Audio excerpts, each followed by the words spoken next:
On a stormy city night, the office lights burned late. Alex, a junior analyst, was cleaning up a mess. Not his mess, but his manager Chad's. A critical mistake that could sink a major project. Alex fixed it, saving the day. The next morning, there was no gratitude in sight. In front of the CEO, Chad pointed a finger straight at Alex. It was his fault, who's like that Alex was fired. As he walked out, clutching a box with his life inside, the rain hammered down. His girlfriend, Jessica, was in the parking lot, but she wasn't waiting for him. She walked right past him, to a gleaming Porsche. Chad's Porsche. "I need a man with a future, Alex, not a liability," she said, her voice colder than the rain. Then she was gone. Broken and alone, Alex sought shelter in an old scrapyard. He tripped, his hand landing on an exposed high-voltage cable. The only thing he had left, a rusty old ring from his grandfather, was clutched in that same hand. A massive surge of electricity coursed through him, and the world went black. He woke up in a hospital bed, but the world was different. Numbers floated above everything. He glanced at the nurse's watch. Counterfeit value, $50. Confused, he looked at the rusty ring on his finger. The text that flashed in his vision made his heart stop. Ancient Roman seal. Hidden gold core.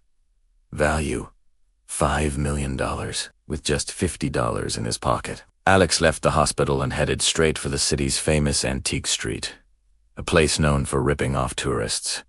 And who did he see there? Chad and Jessica, celebrating Chad's promotion by shopping for expensive art. Chad saw Alex and laughed, tossing a $10 bill at his feet. "Go buy yourself a meal, loser." Alex ignored him. His new golden eye scanned the stalls, past the fakes and the junk. Then it locked on to something, a grimy, black wooden statue being used as a doorstop. The system flashed bright red. Blackwood. Bodhisattva. Core, solid, imperial jade. Value, $40 million. Alex walked over and offered the shopkeeper $30 for the doorstop. Chad and Jessica howled with laughter. "Look, the beggar is buying trash." Chad yelled to the growing crowd. Alex calmly borrowed a knife. He scraped away a small patch of the black coating. A blinding, ethereal, green light burst forth. It wasn't trash. It was flawless, imperial jade.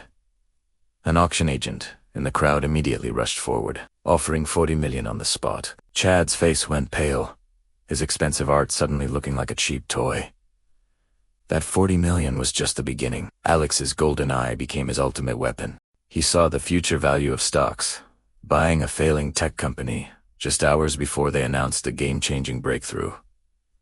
He bought a useless swamp. 2 weeks later, the government announced a new highway project right through it, making him a fortune overnight. He didn't just rebuild his wealth, he rebuilt himself. Laser eye surgery, elite personal trainers, a wardrobe that commanded respect. The tired, slouching boy was gone, replaced by a sharp, powerful man. And all the while, he was secretly buying up shares in the company that had fired him. Soon, he was the majority shareholder, an anonymous phantom known only as Mr. Gold. Chad, meanwhile, was failing. His department was bleeding money, and he was desperate for an investor. He heard that the mysterious billionaire, Mr. Gold, was hosting an exclusive charity gala on a private cruise ship. This was his chance. Jessica, sensing Chad's downfall, pushed him to get tickets, hoping to catch the eye of the new billionaire. They spent their last savings to get on board. On the cruise, Chad and Jessica bragged to anyone who would listen, claiming they were close personal friends with the host. The lights dimmed. A spotlight hit the grand staircase, and now the announcer boomed. Our host, Mr. Gold. Descending the stairs was Alex, transformed, looking like a king in a bespoke tuxedo. Chad dropped his glass. Jessica froze, her face a mask of disbelief. The crowd erupted in applause. Chad stumbled forward, forcing a smile. "Alex, buddy, I always knew you had it in you. Remember how I mentored you?" Alex smiled, a cold, sharp smile. mentored me. You mean framed me? He snapped his fingers. A giant screen flickered to life, displaying the very emails that proved Chad's fraud. Security guards stepped forward. "Chad," Alex said, his voice echoing through the silent room. "You're fired, and since I now own the company, I'm suing you for embezzlement." As Chad was dragged away, Jessica pushed him aside and ran to Alex. "Alex, baby, I was forced. I always loved you. Let's start over." But before Alex could answer, a stunning woman stepped out from behind him. It was Isabella, a world-famous philanthropist, and the daughter of the Prime Minister. She took Alex's arm and kissed his cheek. Alex looked down at a desperate Jessica. "Why would I want a pebble?" he said, gesturing to Isabella. "When I have a diamond!" Jessica collapsed, sobbing, ignored by everyone. Alex and Isabella, on the balcony of their private island villa. He looks out at the sunset. A familiar blue screen appears in his vision one last time.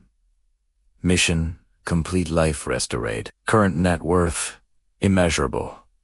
With a flick of his wrist, he dismisses it. He didn't need a system to tell him his worth anymore. He had finally found it himself.